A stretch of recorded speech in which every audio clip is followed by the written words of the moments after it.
get started, there's a couple things that we'll need to do. The first is prepping the hoop. The most important part about prepping the hoop is making sure that the fabric is nice and taut before starting to stitch. So make sure that your fabric is centered and your hoop is tight enough to start pulling around the edges. We'll be adjusting the tightness as we go, but I like to just make sure everything is straight and even, pull all the way around the edges, and then tighten and start again.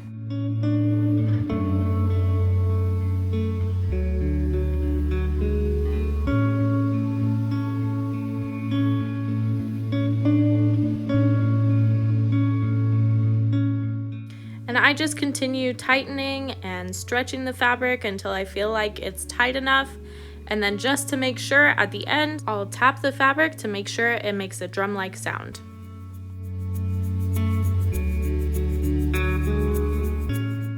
It's hard to hear in the video, but I went ahead and left the sound if you want to hear what the tapping sounds like.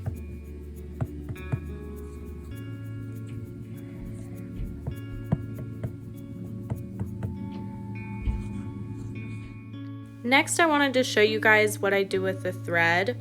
For every step of this pattern, you will be using 3 strands of the embroidery floss.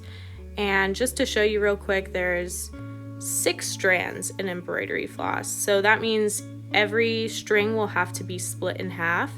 And I'll show you right here, there's 6. It's really simple. All I do is separate them at the top, and then I just pull it all the way down.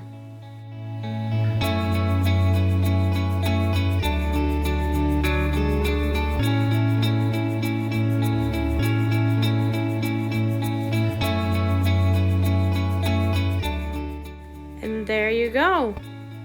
It's almost all ready for stitching. The last step you have to take before starting to stitch is to just make a knot at one end. And this is just to make sure that it doesn't come out while you're stitching or afterwards.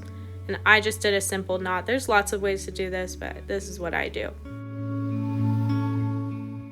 We're going to start this pattern by filling in the sky. Now the whole sky will be filled in with satin stitch. As you can see here, I'm pulling the needle up at the bottom of an area, and then I'm bringing it back down at the top. And I'm just following that angle that the outline is going in. So it's vertical, but slightly tilted at a diagonal. And I'm gonna continue that by following the outline. I went over probably a couple stitches here, and then I'll go back and fill in the in-between, but I want it to all be at the same angle.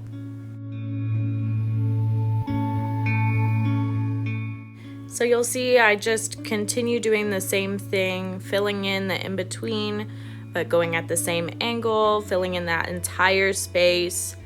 And I usually like to start, you can see, from the bottom and then go up, but you could start from the top and then go down.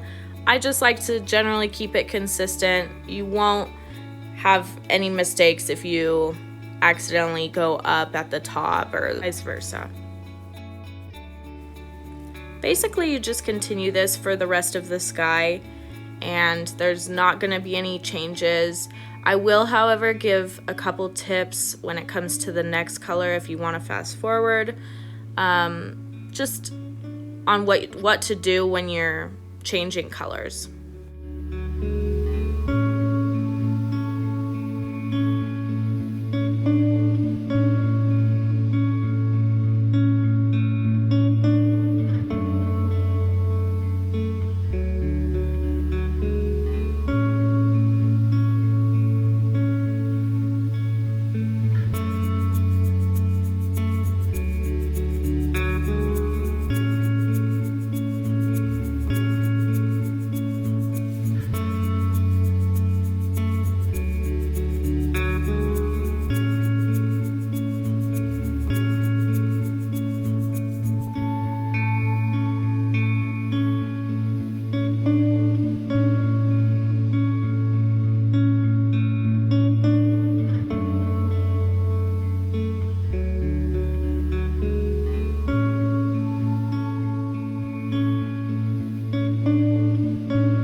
Okay, so now we're on to the second color of the sky, and basically I'm doing the same thing. I'm filling it in like I said before, but when it comes to making the stitches right next to the previous color, I like to kind of go in between, not in the same hole as the previous color. If you need to go in almost the same hole, then stitch on top of it, I would say, because otherwise you're going to see a lot of holes in the fabric, or possibly just the fabric in between. But yeah, that's my last tip for the sky. It's basically a filling in game.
start the reflection.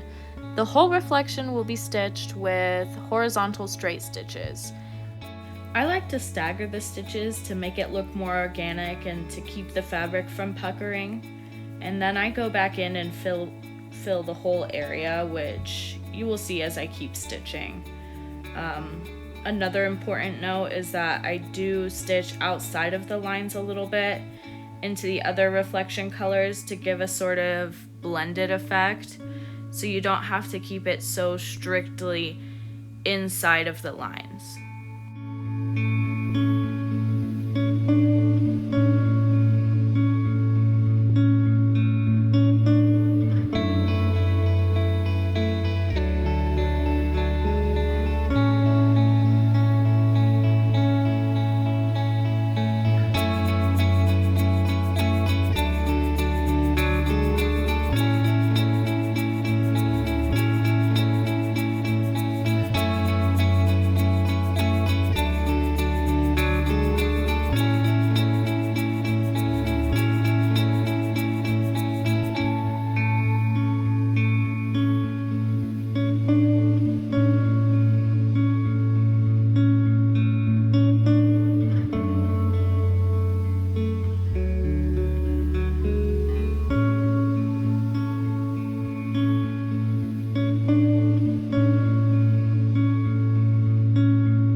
So think about the song. I'm gonna do one more of the time lapse of that hoop. Think about a song to use. I'm gonna do another time lapse of that. The desert hoop. Tonight.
For the mountains, we will also be using straight stitches, but they won't be horizontal. Instead, they will be following the shape of the mountain. So as you can see, the outline kind of gives you the direction that you should be going in. It doesn't have to be perfect.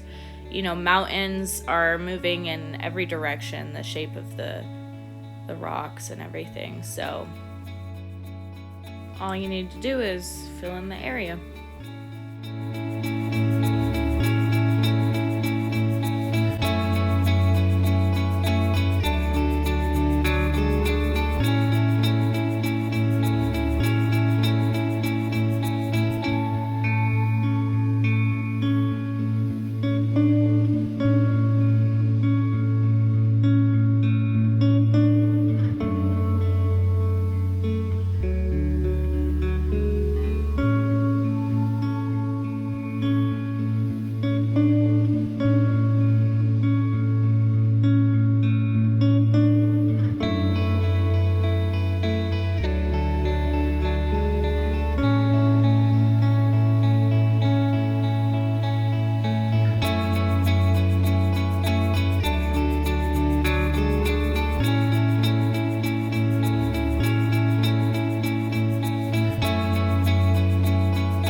For the tree line, the first step is to make vertical straight stitches, and all you have to do is follow the guide that's down below. It shows you where to do the stitches, but it doesn't tell you how long to make the stitches. I like to make some higher going into the reflection to kind of give that treetop effect, and you will have to do that on your own, decide how long you want them to be. The next step is to make horizontal straight stitches, and I like to bring the needle up in between two trees and then move over two trees and go back down. As you'll see, I kind of stagger these stitches and move across the whole bottom of the hoop, and then I go back in and I fill it in to give that kind of organic look to it, so it doesn't look so organized.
And around here I'll start the final step of making the trees, and I just make some additional small horizontal stitches across the treetops. This will give it that tree silhouette look.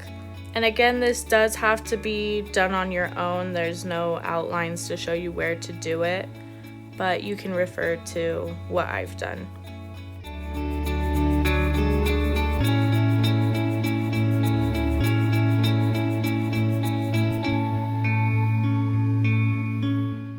Okay, and the hoop is finished, and all that's left is going around the back of the hoop with a running stitch, and all you do is bring the needle up and then back down all the way around the edge of the hoop, and then you pull tight.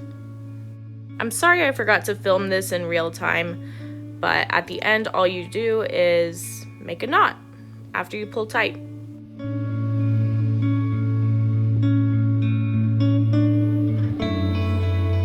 And we're done. Please let me know if you have any questions, and be sure to subscribe. Thank you.